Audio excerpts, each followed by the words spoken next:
श्री शिवाय नमस्तुभ्यम। भगवान भोलेनाथ और माता पार्वती आपकी समस्त मनोकामनाओं को पूर्ण करें।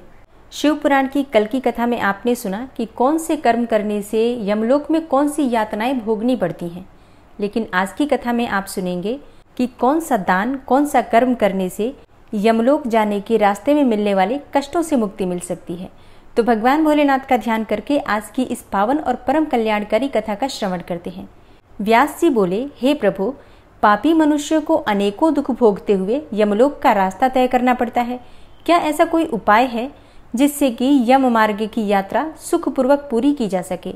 व्यास जी के ऐसे प्रश्न को सुनकर सनत कुमार जी बोले, हे महामुने, ऐसे जीव बिना किसी कष्टों के सीधे यमलोक पहुंच जाते हैं जो दयालु होते हैं और सदा धर्म के मार्ग पर चलते हुए सदैव दूसरों की सहायता हेतु कार्य करते हैं। जो सत्पुरुष ब्राह्मणों को खड़ाऊ या फिर जूते पहनाते हैं, ऐसे मनुष्य घोड़े पर यमपुरी पहुंचते हैं। इसी प्रकार छाता और बिस्तर दान करने वाले आराम से आसन पर बैठकर पेड़ पौधे लगाने वाले वृक्षों की छाया में यमपुर पहुंचते हैं।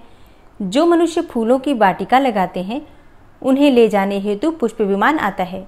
साधु संतों के लिए मकान बनवाने वाले मनुष्य को सुंदर भवन विश्राम के लिए मिलते हैं। इसी प्रकार माता पिता, ब्राह्मण और गुरुओं की सेवा करने वाले पुरुषों का आदर होता है। अन्न और जल का दान करने वाले मनुष्यों को यमपुरी के रास्ते में अन्न और जल की कोई कमी नहीं होती। ब्राह्मणों के चरण दबाने वाले मनुष्य आराम पूर्वक घोड़े पर सवार होकर यमलोक जाते हैं। संसार में अन्न का दान सबसे अच्छा माना जाता है, क्योंकि अन्न खाकर ही जीव का शरीर पुष्ट होता है। उस शरीर से धर्म पुष्ट होता है और शरीर ही धर्म, अर्थ, काम तथा मोक्ष देने वाला उत्तम साधन है। इसलिए मनुष्य को अन्न का दान अवश्य ही करना चाहिए। अपने घर पर पधारे हुए अतिथियों का उचित आदर सत्कार अवश्य करना चाहिए और द्वार पर आए हुए गरीब, भूखों एवं भिखारियों को खाली हाथ नहीं लौटाना चाहिए। अन्न दान करने वाले सज्जन पुरुष स्वर्ग में निवास करते हुए अनेकों सुखों को भोगते हैं और आनंद का अनुभव करते हैं। सनत कुमार जी कहते हैं, हे मुनि व्यास, इस संसार में सभी प्राणियों को जीवन देने वाला जल है और जो मनुष्य पीने के जल के लिए कुआं खोदते हैं, उनका आधा पाप तो वैसे ही नष्ट हो जाता है। तालाब बनवाने वाले पुरुषों को कभी भी दुखों का सामना नहीं करना पड़ता। देव, दानव, गंधर्व, नाग और चर अचर सभी जीव जल पर ही आश्रित होते हैं। जिस तालाब में बरसात का जल भर जाता है, उसे बनाने वाले को अग्निहोत्र का फल मिलता है। सर्दियों में जो तालाब जल से भरा रहता है, उसे बनाने वाले को 1000 गोदान का पुण्य प्राप्त होता है। इसी प्रकार हेमंत और शिशिर ऋतु में भरे हुए तालाब के निर्माण कराने वाले को अश्वमेध यज्ञ का फल प्राप्त होता है। इसलिए तालाब खुदवाना पुण्यदायक और कल्याणदायक माना जाता है। इसी प्रकार मार्ग में वृक्ष और बगीचे लगवाने वाले प्राणियों के पूरे वंश का उद्धार हो जाता है। फल फूल वाले वृक्ष बहुत उत्तम होते हैं।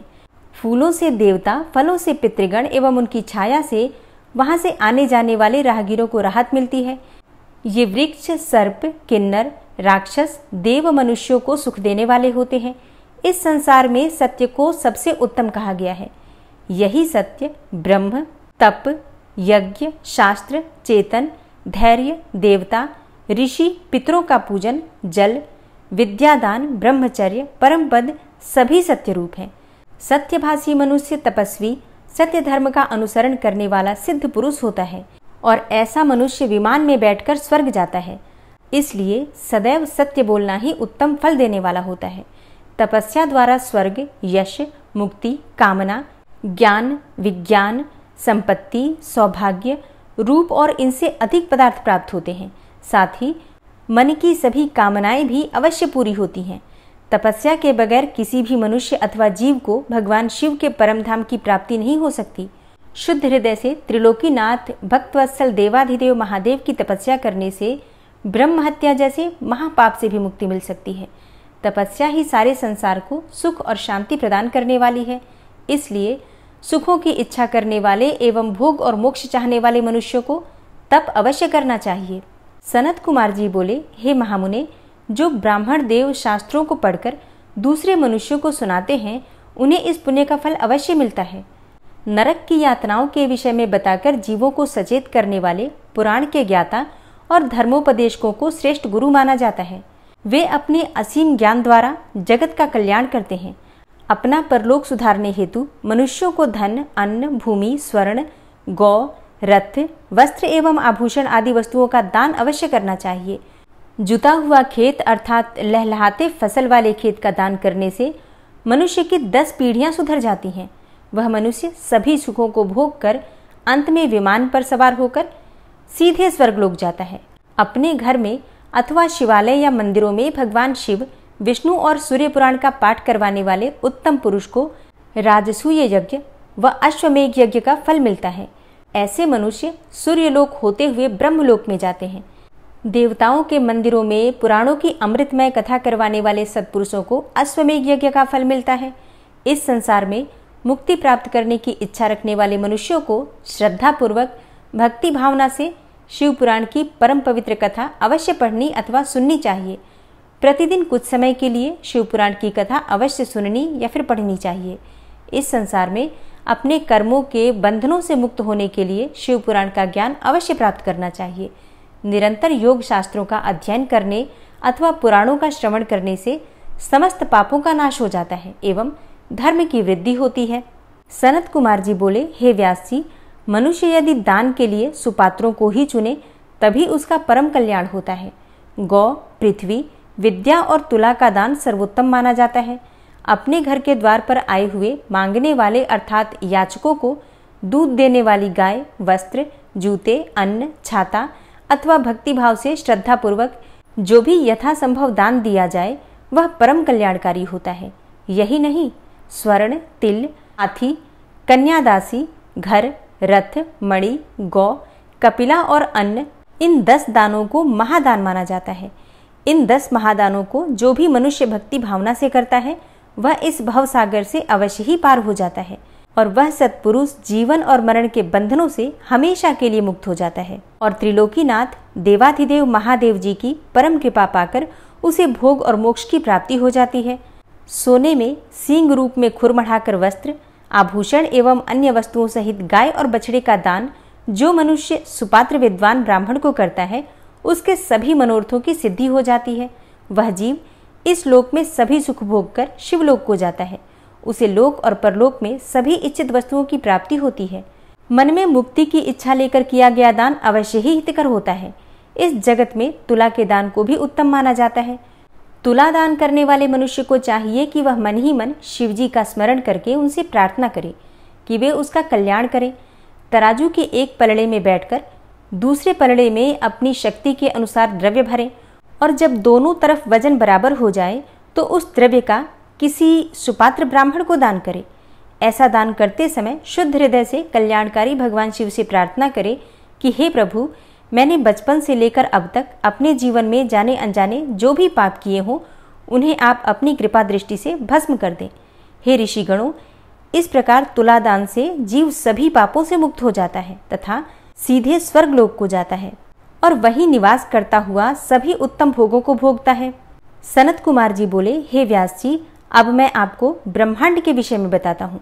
यह ब्रह्मांड जल के बीच में स्थित है और त्रिलोकीनाथ भगवान शिव के अंश शेषनाग ने इसे अपने फन पर धारण कर रखा है एवं श्री हरि विष्णु इसका पालन करते हैं। सभी देवता और ऋषि मुनि, साधु संत सृष्टि के कल्याण हेतु शेषनाग का प्रतिदिन पूजन करते हैं। इन्हीं शेषनाग को अनंत नाग के नाम से भी जाना जाता है। आप अनेकों गुणों से संपन्न हैं और आपकी कीर्ति का गुणगान सभी देवताओं सहित सारे ग्रह और नक्षत्र भी निरंतर करते रहते हैं। नाग कन्याएं सदैव आपकी पूजा और आराधना करती रहती हैं। इन्हीं के संकर्षण रूप रुद्रदेव हैं। शेषनाग के बल और स्वरूप को स्वयं देवता भी भली भांति नहीं जानते तो फिर साधारण पुरुष भला कैसे जान सकते हैं। पृथ्वी के निचले भाग में अतल, वितल, सुतल, रसातल, तलातल, पाताल आदि कुल 7 लोक हैं जो कि 10-10 हजार योजन लंबे और चौड़े तथा 20-20 हजार योजन ऊंचे हैं। इन सब की रत्न स्वर्ण की पृथ्वी एवं आंगन है। इसी स्थान पर दैत्य महानाग रहते हैं और सूर्य द्वारा उपलब्ध कराई जाने वाली धूप तथा प्रकाश, चंद्रमा की शीतलता एवं चांदनी सिर्फ पृथ्वीलोक को ही आलोकित करती है। यहीं पर सर्दी, गर्मी और वर्षा नामक अनेकों ऋतुएं होती हैं। इस प्रकार पाताल लोक में सभी प्रकार के सुख विद्यमान हैं जो कि जीवों की सभी आवश्यकताओं को पूरा करने में पूर्णतः सक्षम हैं। धरा में जल के अनगिनत स्रोत हैं जो कि अपने स्वच्छ और निर्मल जल से जीवों की प्यास बुझाते हैं। भौरे यहाँ पर सदा गुंजार करते हैं और यहाँ पर अनेकों सुंदर अप्सराएं नृत्य करती हैं और गाना गाती हैं। पाताल लोक में अनेकों प्रकार के वैभव और विलास उपलब्ध हैं और यहाँ अनेकों सिद्ध मनुष्य, दानव और नाग अपने द्वारा की गई तपस्या के उत्तम फल को भोगते हैं। सनत कुमार जी बोले, हे महामुने, इन्हीं लोकों में सबसे ऊंचे हिस्से में रौरव, शंकर, शूकर, महाज्वाला, तप्तकुंड, लवण, वैतरणी नदी, कृमि, भोजन, कठिन, असिपत्रवन, बालाभक्ष, दारुण, संदेश, कालसूत्र, महारौरव और शालमली आदि नाम के बड़े ही दुखदायी और कष्टकारक नरक हैं। इन नरकों में आकर पापी मनुष्य की आत्मा अनेकों यातनाएं भोगती हैं। जो ब्राह्मण असत्य के मार्ग पर चलता है उसे रौरव नरक को भोगना पड़ता है। चोरी करने वाला, दूसरे को धोखा देने वाला, शराब पीने वाला, गुरु की हत्या करने वाले पापी कुंभी नरक में जाते हैं। बहन, कन्या, माता, गाय व स्त्री को बेचने वाला और ब्याज खाने वाले पापी तपते लोह नरक के वासी होते हैं। गाय की हत्या करने वाले, देवता और पितरों से बैर रखने वाले मनुष्य कृमि भक्ष नरक में जाते हैं। इस नरक में उन्हें कीड़े खाते हैं। पितरों और ब्राह्मणों को भोजन न देने वालों को लाल भक्ष नरक को भोगना पड़ता है। नीच व पापियों का साथ करने वाले, अभक्ष्य वस्तुओं को खाने वाले एवं बिना घी के हवन करने वाले रुधिरोध नरक में जाते हैं। युवा अवस्था में मर्यादाओं को तोड़ने वाले, शराब व अन्य नशा करने वाले, स्त्रियों की कमाई खाने वाले कृत्य नरक में जाते हैं। वृक्षों को अकारण काटने वाले असिपत्र नरक में और मृगों का शिकार करने वाले ज्वाला नरक में जाते हैं।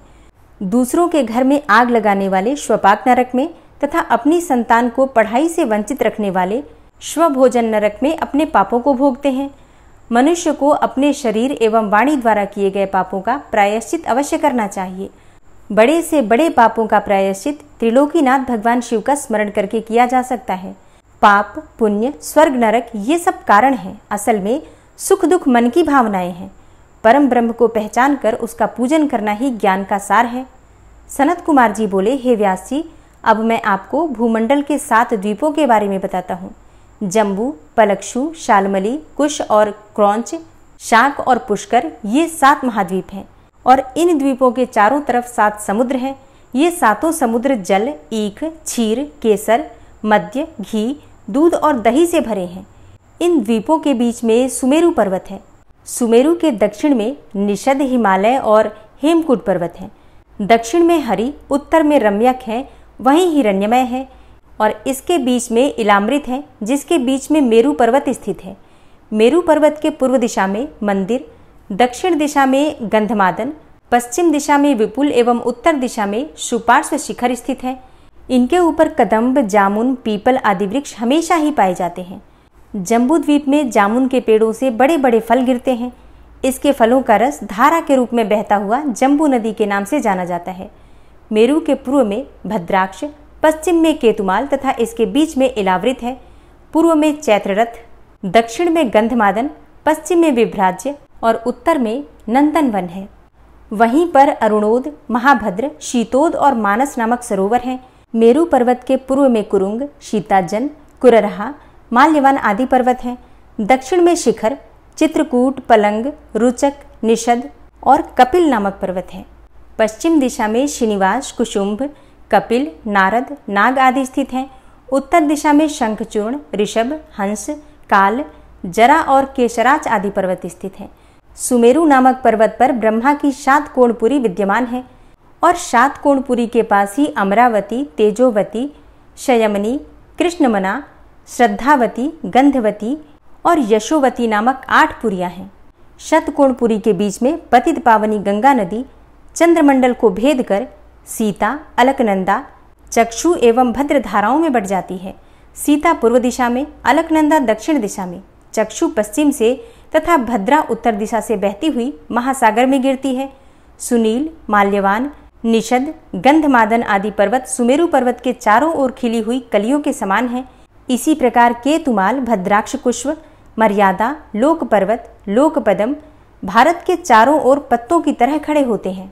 देवकूट पर्वत पर केवल धर्मात्मा पुरुष ही रह सकते हैं। वहां पापी मनुष्य नहीं जा सकते। वहां पर रोग, शोक और कष्ट नहीं सताते और वे 12,000 वर्षों की आयु पाते हैं। व्यास जी बोले, हे ब्रह्मपुत्र सनत कुमार जी, अब आप हमें 7 द्वीपों के बारे में बताइए।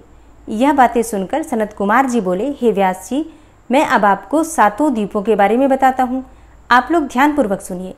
पहला है जम्बू द्वीप। हिमालय के दक्षिण समुद्र से उत्तर की ओर फैला 9000 योजन जम्बू द्वीप है और जम्बू द्वीप को कर्मभूमि भी कहा जाता है। यहीं पर मनुष्यों को अपने द्वारा किए गए अच्छे और बुरे कर्मों का फल भोगना पड़ता है। इंद्रद्युम्न, कसेरु, ताम्रवर्ण, गभस्तिमान नाग द्वीप, सौम्य, गंधर्व, वारुण व भारतखंड है। इसके दक्षिण में ऋषि मुनि निवास करते हैं। जम्बू द्वीप के बीच में क्षत्रिय, ब्राह्मण, वैश्य एवं शूद्रों का निवास है। यहीं पर मलय, महेंद्र, सह्य, सुदामा, ऋक्ष, विंध्याचल और पारियात्र 7 विशाल पर्वत हैं। पारियात्र पर्वत पर वेद स्मृति एवं पुराण प्रकट हुए। ये सभी सद्ग्रंथ पापों का नाश करने वाले हैं।